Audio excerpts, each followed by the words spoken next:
Perrault, je suis chocolatier à Saint-Cloud, installé depuis un peu plus d'1 an ici et chocolatier depuis plus de 3 ans. Donc une journée type chez Noir Blanc Lait, c'est l'arrivée en général vers 8h, 8h30 le matin. On commence par se mettre en tenue, une toque, éviter que les cheveux tombent dans le chocolat, tablier pour protéger ses vêtements, des chaussures de sécurité. Et puis donc on va commencer par finir le travail de la veille. Finir le travail de la veille, c'est-à-dire qu'on a en fait préparé des chocolats qu'on a mis à figer toute la nuit. Donc la première des choses, c'est de les ranger dans des boîtes pour pouvoir se permettre de libérer de l'espace. Donc on a coulé également des ganaches, donc il va falloir détailler la ganache qui était sur le marbre pour pouvoir la mettre en échelle. Une fois que c'est sur l'échelle, que tout est rangé, il va falloir détailler les ganaches pour faire les petits carrés. Les petits carrés qui vont être d'une taille d'une bouchée, qu'on va ensuite enrober de chocolat, qu'on va pouvoir décorer pour donner une spécificité à chacun des chocolats.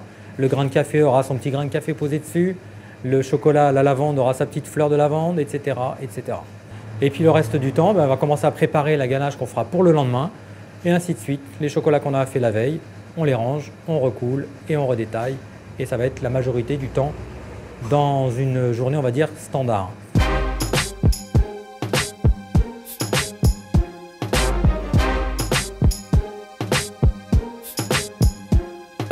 Ensuite, il y a les époques un petit peu spécifiques, notamment Pâques et Noël. Donc Noël, on va faire des ganaches, puisque la demande des clients, c'est plutôt à ce moment-là de faire des bonbons de chocolat, des petits carrés avec des parfums particuliers. Alors qu'à Pâques, ça va être des moulages. Donc à Pâques, on va faire des moulages et des moulages. Des œufs, des poules, des coqs, des chevaux, un petit peu n'importe quoi en moulage. De toute façon, les clients sont demandeurs à ce moment-là de faire des moulages, donc on va leur faire des moulages. Au niveau du temps de travail, ça va être à peu près la même chose. Entre Noël et Pâques, on fait des heures et des heures au moment de Noël et au moment de Pâques.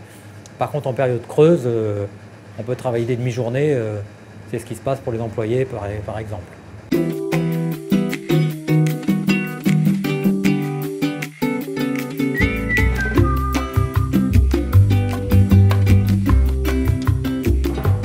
Alors le management d'entreprise, effectivement, c'est un travail supplémentaire par rapport au travail de chocolatier. Il y a la partie de fabrication.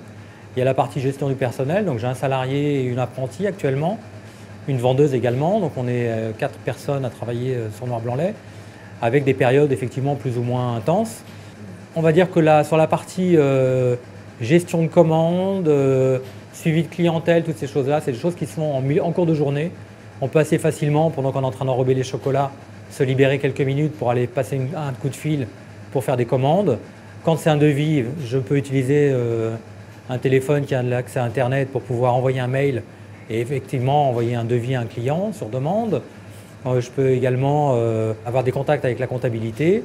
Et puis tous les soirs, il y a une petite partie de contact qu'on fait quand même à la maison. Quand on rentre, on se met derrière le PC et on se reconnecte pour vérifier et valider tout ce qu'on a fait dans la journée avec la comptabilité.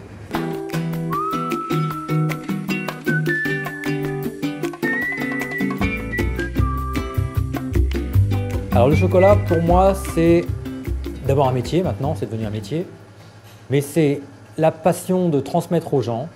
Quand vous savez, vous travaillez dans l'informatique pendant 20 ans, vous dites qu'est-ce que vous faites dans la vie? Moi, je suis informaticien. Ah ouais, tiens, encore un, voilà. Qu'est-ce que vous faites dans la vie? Vous êtes chocolatier. Chocolat, tout de suite, c'est la banane. Les gens, ça les ramène à l'enfance, ça leur fait penser à des moments de plaisir.